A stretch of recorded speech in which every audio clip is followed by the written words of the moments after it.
Hey everybody, it's Dr. Nashlie with the Garden of Nash, and today we are talking about ways to prep for the winter. So I'm actually gonna get up here out of my hammock and I wanna tell y'all a little bit about, of course, the winter time is coming. We're in 7B, 8A area, in the Atlanta area. And of course, winters are pretty mild here in the Southeast, but you can have some freeze days. You definitely gotta check the weather, and there's some other things you can do as well. So let's get started talking about it.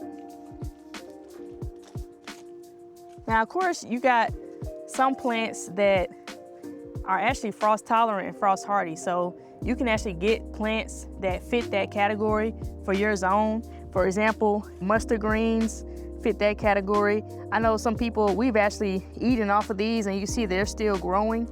They're delicious. I posted a couple shorts saying that when we did cut the greens, they're come again, and they actually taste sweeter because the cold takes the bitterness out of the mustard greens and it makes them taste even more tender as well. And so we love that. We had a great time. We probably ate on greens like the last 2 nights. But frost tolerant, frost hardy plants, some of your herbs also have that. We got kale as well. Now, of course, the deer have been eating up my kale, but some other frost tolerant plants like brassicas. This rosemary has existed for maybe 6 seasons now. So there are plants. The easiest way to prep for the winter is just plant the plants that you don't have to prep for. All right, let's talk about another one. All right, so no, I'm not about to do a sleepover, but this is just an old sheet. Just to tell you, this is the simplest way. My grandmother used to do this all the time. My mom, I do it as well. Now, of course, these are broccoli, I think cabbage and some collards, even that lavender over there. They'll probably be okay for the most part, but just for the sake of showing you an example, I like to take an old sheet. I really like the ones that actually are fitted sheets because it will grass along the bottom of the plants. So all you gotta do literally is open this thing up and you're gonna put it on top just like that. And just make sure that the root of the plants are covered because you wanna make sure you protect the roots of the plant. And remember, of course, this is an old sheet, but all you gotta do is just take that stretchy part, stick it underneath, and it'll grab so that any wind that comes and tries to blow, you'll be just fine and you'll be able to save your plants throughout the entire winter. We've done this for several seasons in a row and it works like a charm. It works especially well when you have a raised bed, something like this. All you gotta do is stick some sticks in there, or even like some of those trellis tubes right there, stick them in there, put this over it. That's a real old school way of doing it. It's pretty much free because everybody has an old sheet in their house that they can use. But of course, there are more advanced ways you can get, like some of our plant bed gifts that we'll show you in a minute, but that's one of the easiest ways to do it. All right, so let's talk about another one.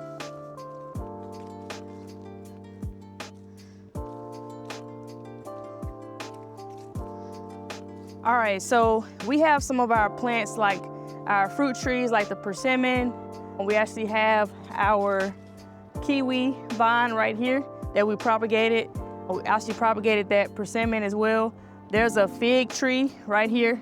And of course, this is an old, they call it a snake plant, I think is what they call it, which is actually more like a house plant as well. So during the cold, we like to bring these type of plants inside because they're actually in pots, so you can actually do that.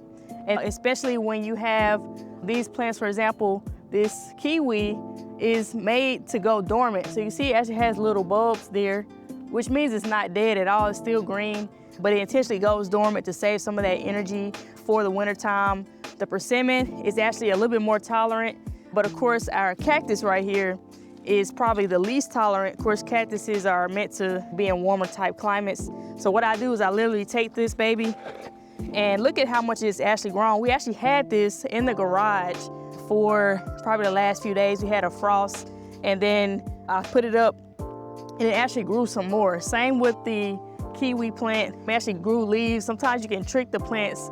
They start to think that it's back springtime again. So we can literally take this plant right here and stick it in the garage.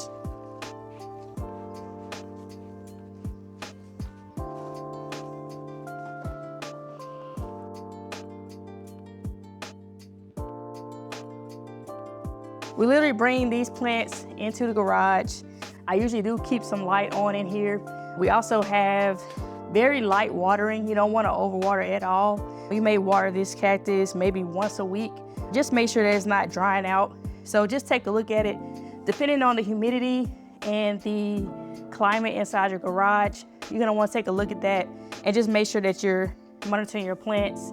Remember, these are our babies, so we gotta make sure we understand what the baby needs so we can take care of it. So the last option I suggest is like a grow house. So we have a makeshift grow house out here. This is my shed or she shed. So it basically have some wood in here. We can keep different things in here, like for example, on shelves. If we really wanted to, we could build up the insulation in here. That way you still get sunlight coming in, but when it gets too low of temperature, you're still able to protect your plants.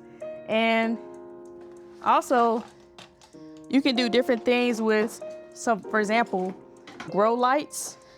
So here's a couple that we have.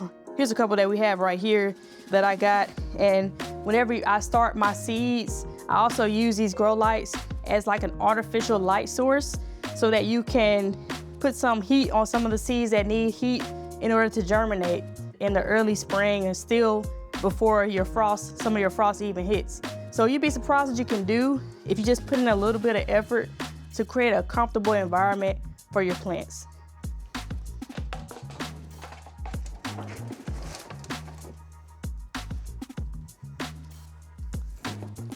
All right, so here's one more bonus if you want to know about how to protect your plants in the cold weather, especially during that winter season.